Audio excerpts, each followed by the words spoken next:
Welcome back to the Bob Davis Podcasts YouTube channel. This is where I just let people know when I put up an audio podcast. And that way you can find it at bobdavispodcast.com or Spotify or Google Podcasts or wherever podcasts are sold. So that's what I'm doing with the YouTube channel. And that's why sometimes these are fairly long form, because I just finished all of the content. And so it's fresh in my mind. And this current podcast, Dollars and Cents for the Nomad Part 2, is just the second in the series of two podcasts that I was going to do on what I feel is an economic inflection point, a turning point in the economy, and an opportunity to sort of revisit some of the issues. And I've said it. I didn't say it a lot in this podcast. I'll tell you what. So what I did in the second podcast, and is what I promised, I had to do two podcasts because there are so many. When you start unpacking something like the economy, you get into so many complicated things. And as I said in a previous video, people tend to look at things from a political standpoint, or, I mentioned religious standpoint, or I don't know, whatever you want to call it. And it takes away from being able to look at economic data and make decisions and look at it as it is, without putting a political template on it, where these guys want to do this and those guys want to do that, and this is what caused it. I don't even play that game anymore because it's a waste of time. I just want to know what the numbers say and then sort of project a little bit short term about where I think it's going to go. And my whole attitude has been that I want a recession, because what I want is cheaper diesel. So travel is more relaxing and fun because we're not spending a fortune on diesel fuel. So when it comes to, the whole thing, that's my perspective. Obviously, that may not happen. I can't think oil prices down. I think I said that in a recent podcast. I can't think a recession from happening. But the other thing, and this is what really triggered both of these podcasts, I wasn't going to do them. And then somebody told me that they had been talking to some business guys, and I've seen it too, where they're relentlessly optimistic. Small business people, they're relentlessly optimistic.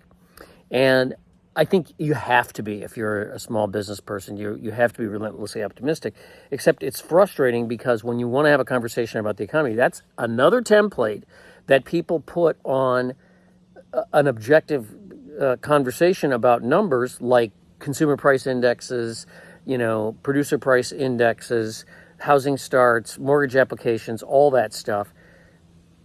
And it takes away, it detracts, it degrades the ability to have a conversation about economic issues. I don't like doing the economic podcast because I think it takes away from the smooth, awesome travel vibe that I love to be in. But at the same time, I think about this stuff all the time. So when I hear that small business people are saying the recession, we already had the recession, quit worrying about it, we already had the recession. I'm trying to get the light so I don't look like half of my face is in the dark. We're in the golden hour here, so I guess I'll just have to live with that. Let me move just a tad. I'll give you guys a little tour after this is over, so that's not helping at all. I guess I have to go this way. Yeah, there you go. What was I talking about? The idea that you're raining on the parade if you aren't super relentlessly positive. And that just triggered me into basically looking into all this data and coming to some conclusions about what the data says. And that's what I do in podcast 1102, which is part 2 of this 2-part series on the economy. Now, if you are watching me because you're a nomad and you say, what does this have to do with nomad life? Well, you already know. If you're in a bus, if you're in any kind of a rig besides a car, and even people with cars, you guys know that gas prices, and especially for us diesel people, so I'll lift this up so you can see mobile podcast command back there. That's a 7.3 diesel. and it's fantastic. Those of us who are in diesel, vehicles, the prices have been rather elevated, and it's frustrating because I want to roll. And I said that. I've talked about this many, many times in podcasts. So that's kind of where I'm coming from on doing these economic podcasts and really saying dollars and cents, as in dollars and cents for the Nomad, so that you guys have a sense of what these numbers are. Because most of the time when you hear people doing analysis, they don't put the numbers in one place where you can look at them. And there's key numbers, there's salient numbers, there's numbers that contextually have stood the test of time as forward indicators. Generally speaking, the mainstream financial press does not look at forward indicators. They look at lagging indicators like the consumer price index, employment, and employment issues. And the other thing that happens in the mainstream media, as well as on YouTube here, is you get a lot of people who really are not analysts passing themselves off as analysts. When you say, well, that's what you're doing. No, I'm just a nomad who has studied this stuff because I want cheaper fuel. And so I've learned some stuff. And I put all of this on the blog, all the links to all these charts. And I just did a podcast, part 2, which is just all the numbers. You can listen to it. You can say, well, I'm not worried about it. That's what it is what it is, or whatever you want to say. But I think we nomads, we need to have a central place where we can go to get this key information besides just looking up, what the Love's truck stop is charging for diesel fuel in Arkansas or Tennessee someplace. If I know that we are oversupplied on fuel and that the commodity of oil is going to be coming down, that has an immediate impact on the price of diesel and gas, but in particular diesel, then I can think, okay, I don't have to wend my way east, let's say if I'm going over to New Hampshire, to try to find states that don't tax their fuel heavily or that actually have cheaper fuel. And I think that information is valuable. And I think it's also important because all of us deal with the economy. All of us. There's 180 million people in this country that have to deal with the economy, that don't have generational wealth, didn't win the lottery, don't have $1 billion or even $1 million business. So that's what these podcasts are for. Usually, I sort of regurgitate some of the content that I talked about and try to add a little bit more in these little rants here on YouTube, which they're not. I'm not trying to do rants. I know what that is, and I'm not particularly interested in doing rants. But I don't think I want to go through. Like, I'm not going to sit here and go through a whole list of this stuff. If you want that, then listen to the podcast. That's my best advice. Listen to the podcast. Then you'll hear what I said. You'll hear the numbers I used. You'll hear why I say what I'm saying. And then I'll just give you my take. I think, well, let's just put it this way. These indicators do not suggest a healthy, robust economy. They suggest an economy that's kind of teetering. And if you're truly a Cassandra, which is the mythical character that always had bad news and no one would listen to her, then you really are of the belief that we can't avoid a recession and that it's going to be bad. I don't know. I don't know what the Federal Reserve is going to do. And I don't offer up a dissertation on the Federal Reserve because there's so many people with conspiracy theories about what it is and everything else. I just am not interested in, having that discussion because it's just you have to deal with things as they are. But I'm hoping that as we get down the way in the fall, that we're seeing continuing deterioration in the economic numbers, we will start to get much cheaper fuel. I'm kind of hoping that we'll be in the $60 to $40 range for petroleum. I don't know. I mean, that might be just a pipe dream, but it's definitely about 40%, sometimes some days 45 or 50% lower than what it was in January. So gas and diesel lower, and in some states, it's quite reasonable.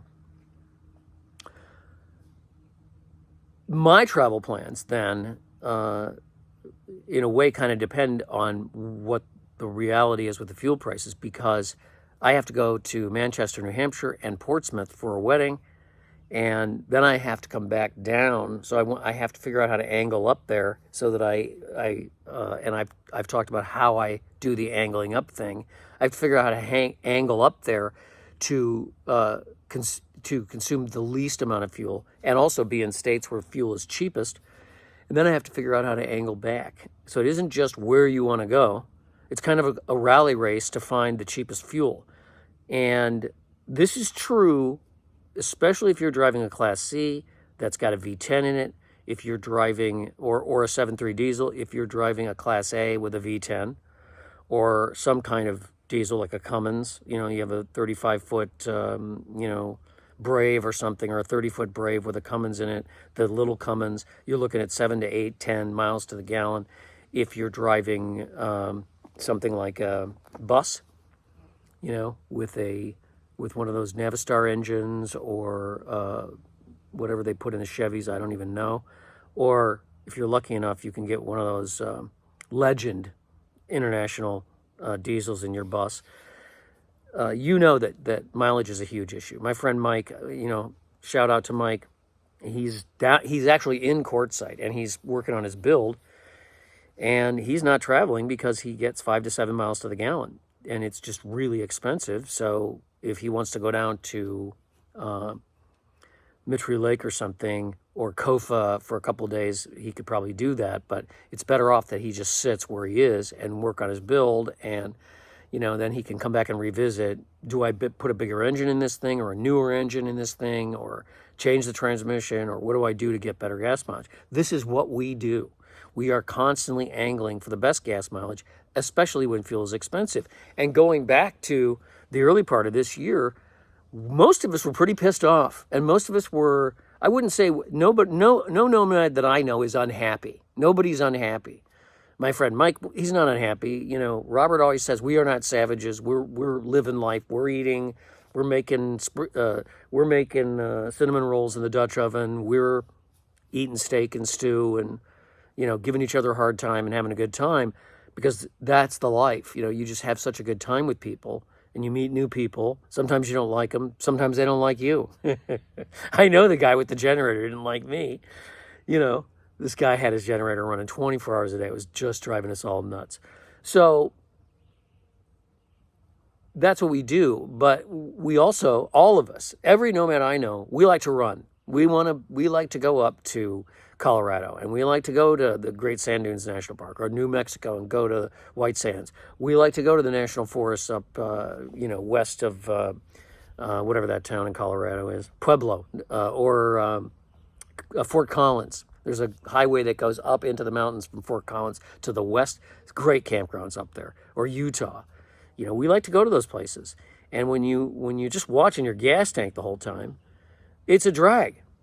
And who wants a drag? So there's that low level, and you get mad. I got mad.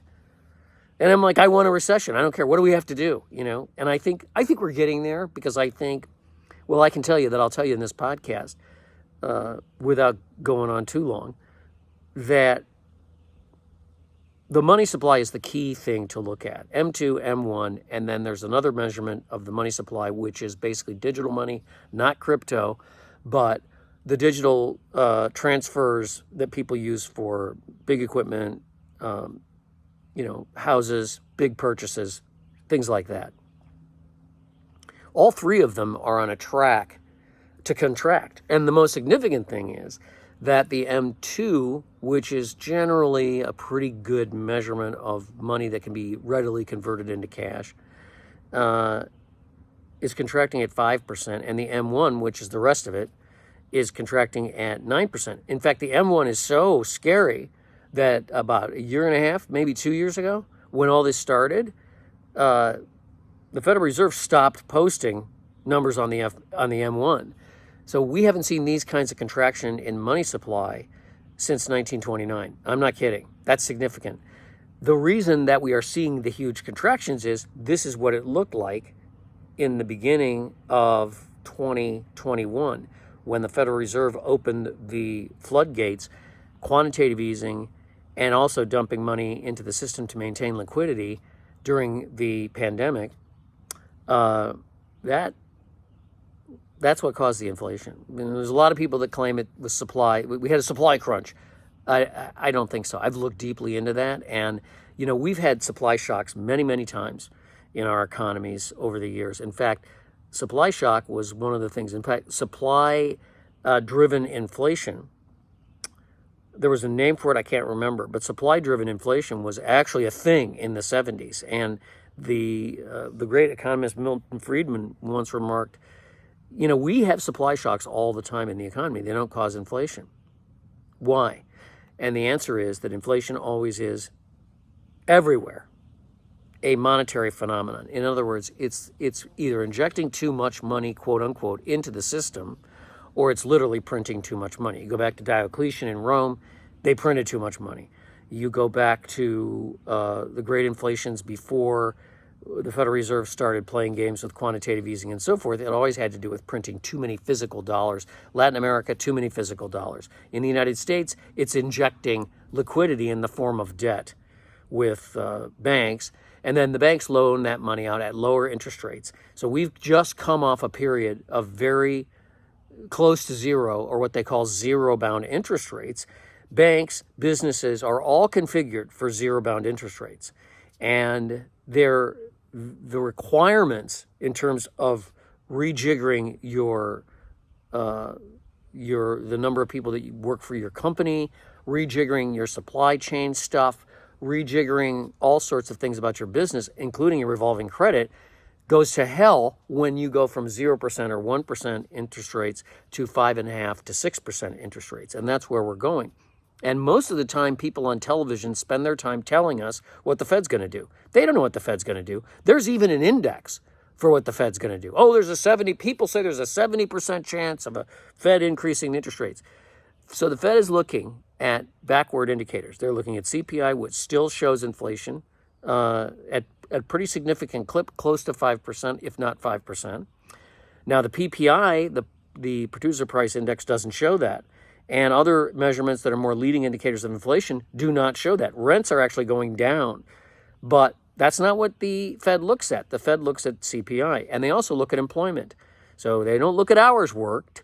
They look at unemployment and employment, and basically the employment picture is stable and healthy. We have very low unemployment right now, historically low unemployment, which gives them the justification to continue to raise interest rates. Now, I don't know what they're going to do, but we've got to stop hanging on everything that the Federal Reserve does like it's the oracle, and yet it is. And these financial guys, this is what they do all day, is argue about what the Fed's going to do. I would much rather argue about what kind of an engine to put in my vehicle back there or what kind of a new rig to get than what the Fed's going to do. But it's all about adjusting to condition as they are. So it's observing what is going on. It's orienting yourself to what's going on. It's making some decisions about how you're going to handle that, and then it's acting on those decisions quickly. And a lot of times there's a big lag for us between the part where we make a decision to do something and then act. You really want to try to press that whole decision process together and do it more quickly, because after a while that kind of an approach to things gets kind of strategic, because you're making educated decisions because you're doing research, but then you're deciding on what you're going to do very quickly. And that's why we all decided to stop driving. We sat in the desert for 8 months and did nothing. I got there in August. I got in Quartzsite in August of last year. And it was great, but after a while it was just like, I've been here, but I could not bring myself to go drive when when I got there, diesel was approaching $6.50 a gallon. If not, it had already been there in Quartzsite. And I was like, no way am I going to expose myself to that. And so if we have a general reduction in economic activity, it's not the end of the world. And it certainly isn't the world for us. And I mean, people will lose their jobs. It will be difficult. Businesses will struggle. Those are bad things. But at the same time, this can also be a period of husbanding resources and thinking about what you want to do next and figuring out how to get it. And sometimes things can get, procured very cheaply. Vehicles, equipment, help, service. sometimes that can be a lot cheaper in a recession, especially when you hit the bottom of the trough. So listen to this podcast 1101, which is the precursor, and all the caveats and guides about how to think about economics. And then podcast 1102, which is the second in the series of these podcasts, which basically just looks at the numbers. And I will do another one in, 6 months or so. So I'll wait till January of 24, and I'll do one then.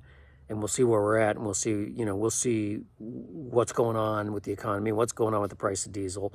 And if diesel is still elevated, I'm going to have to figure out, I'm going to have to get myself a Volkswagen. I'm going to have to get one of those Volkswagen Class Cs, or I might have to get some kind of Mini Cooper, Overlander. I don't know what I'm talking about. I'm just saying at that point, it's time to throw in the towel. So the main thing about this blog, if you go to the bobdavispodcast.com, is the links. And the links are really kind of cool. There's a video in there that there's a link to Dr. Lacey Hunt and Ted Oakley from Oxbow. Lacey Hunt is not from Oxbow. He's the guest on Ted Oakley's little thing on YouTube.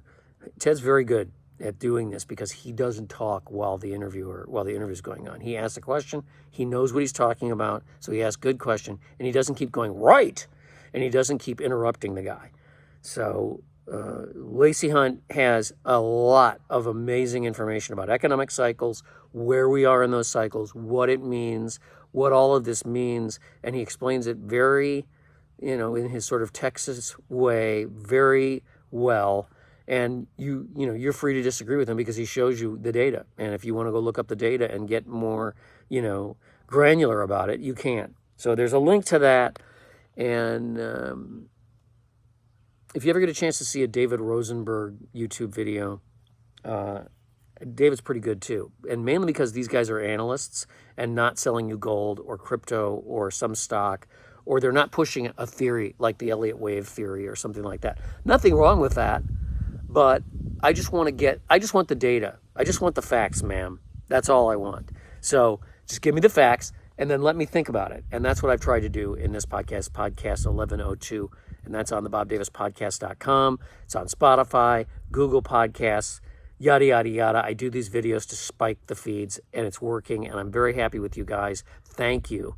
Also, if you want to contribute to the cause, there's a donate window at the bobdavispodcast.com. Click on that. You can give me $5 a month or $1 or $10. I don't care, whatever. And I don't care if you actually give me money or not.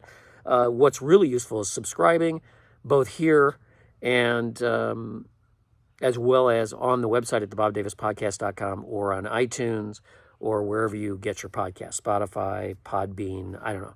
They're all over the place. So I've gone on longer than I intended. I didn't want to do a 37-minute video. Now, what I'll do is I'll get up. Let me get up and I'll show you the golden hour down here at the lake. It's pretty dang cool, so get ready. So I'm going to turn this so you can't see how fat I am. Just kidding. I've been really good about my protein diet lately, so I'm really getting svelte. But here we go. This is the golden hour.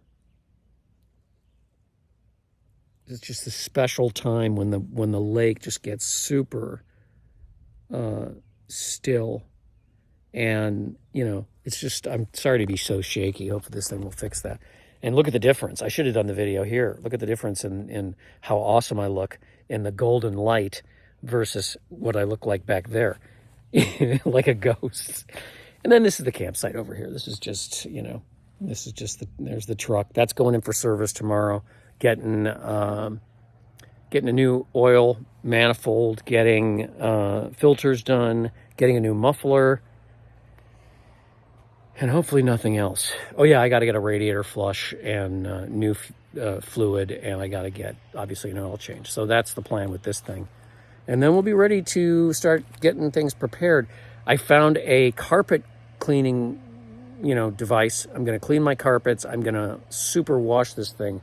It's going to be great. I'm going to wash the hell out of it, deep clean it, wax it, and then we're ready for action. Bye-bye.